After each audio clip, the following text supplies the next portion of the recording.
नया बना विपक्षी गठबंधन INDIA मोदी सरकार के खिलाफ अविश्वास प्रस्ताव ले आया। वह स्वीकार भी हो गया। अब प्रतीक्षा है उस पर बहस की। आइए पहले समझ लेते हैं कि ये अविश्वास प्रस्ताव है क्या। दरअसल संवैधानिक प्रावधानों के अनुसार कोई सरकार तभी काम कर सकती है जब उसे लोकसभा में बहुमत प्राप्त हो। जब कोई चुनी हुई और कार्यशील सरकार के खिलाफ ऐसा प्रतीत होता है कि वह सरकार जनता का विश्वास खो चुकी है और उसके खिलाफ व्यापक जनाक्रोश है, तब विपक्ष उसके खिलाफ सदन में अविश्वास प्रस्ताव लाकर सरकार को गिराने की कोशिश करती है।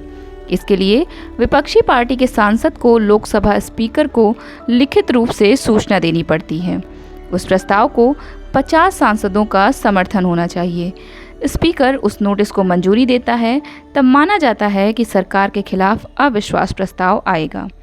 नोटिस मंजूर किए जाने के 10 दिनों के अंदर सदन में इस पर बहस कराने और मत विभाजन कराने का प्रावधान है।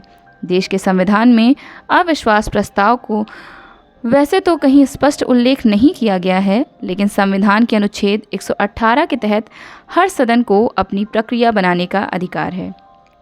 इसी अधिकार के तहत लोकसभा के नियम 198 में ऐसा प्रावधान किया गया है कि कोई भी सदस्य लोकसभा अध्यक्ष को मौजूदा सरकार के खिलाफ अविश्वास प्रस्ताव का नोटिस दे सकता है।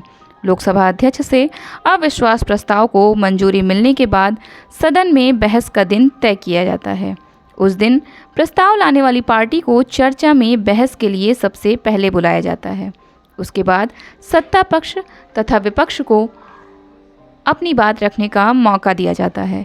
इस दौरान विपक्ष सरकार की नाकामियों को उजागर करता है और उसे सत्ता से हटाने के लिए सदन से सरकार के खिलाफ यानी अविश्वास प्रस्ताव के पक्ष में वोट करने की अपील करता है। विपक्ष के आरोपों पर सत्ताधारी दल या गठबंधन की तरफ से भी बहस किया जाता है। सदन के नेता यानी प्रधानमंत्री भी इस बहस में भाग लेते हैं और अपनी सरकार की उपलब्धियों को गिनाते हैं।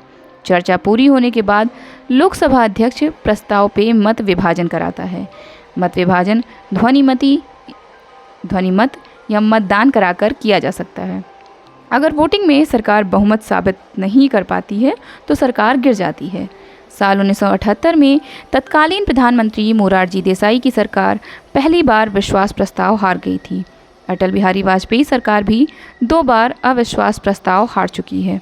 वैसे मोदी सरकार से पहले मनमोहन सरकार, अटल बिहारी वाजपेयी सरकार, नरसिम्हा राव सरकार, इंदिरा गांधी सरकार, जवाहरलाल नेहरू सरकार, इन सभी को अविश्वास प्रस्ताव का सामना करना पड़ा है।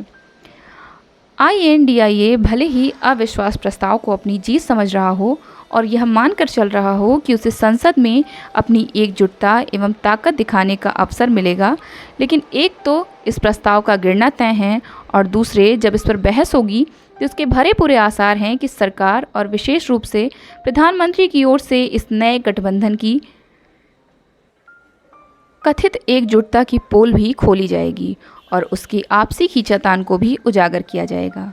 इतना ही नहीं, बहस केवल मणिपुर तक सीमित नहीं रहने वाली, क्योंकि हालिया पंचायत चुनाव के दौरान बंगाल में जो भीषण हिंसा हुई, कोई भी उसकी अनदेखी नहीं कर सकता। मोदी सरकार तो बिल्कुल भी नहीं।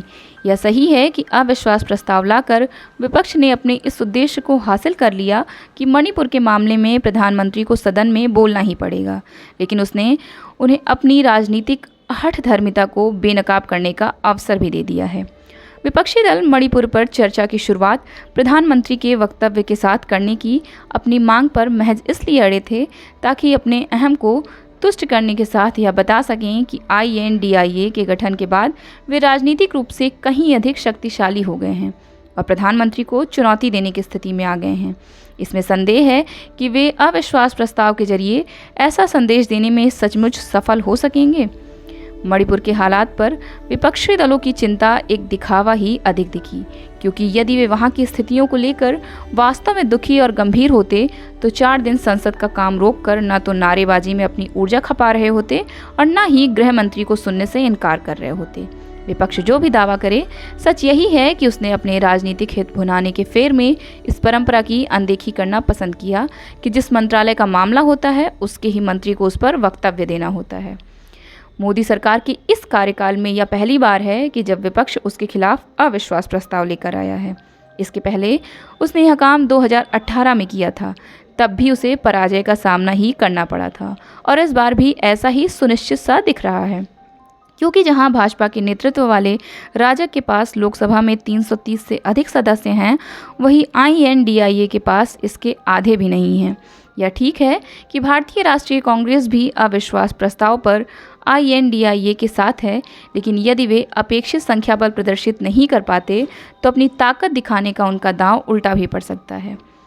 यह हैरानी की बात है कि विपक्षी गठबंधन INDIA की ओर से पेश अविश्वास प्रस्ताव को लोकसभा में अनुमति मिल जाने के बाद भी सदन को नहीं चलने दिया जा रहा है।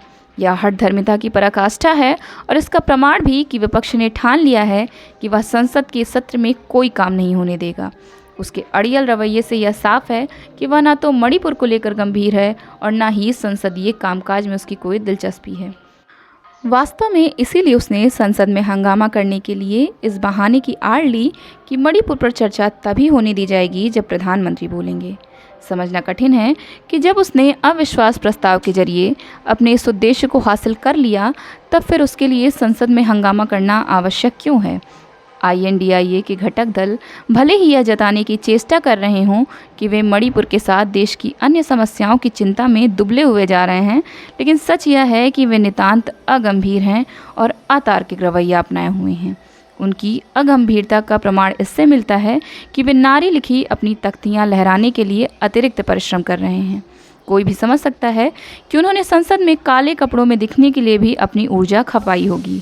काले कपड़े एवं झंडे विरोध का प्रतीक माने जाते हैं और विपक्षी नेताओं को ऐसे प्रतीक अपनाने का पूरा अधिकार है, लेकिन आखिर जनप्रतिनिधि के रूप में संसद में उनका काम अपने काले कपड़ों की नुमाइश करना है या फिर उन विषयों पर बहस करना जिन्हें लेकर वे अपनी चिंता जताने में लगे हुए हैं।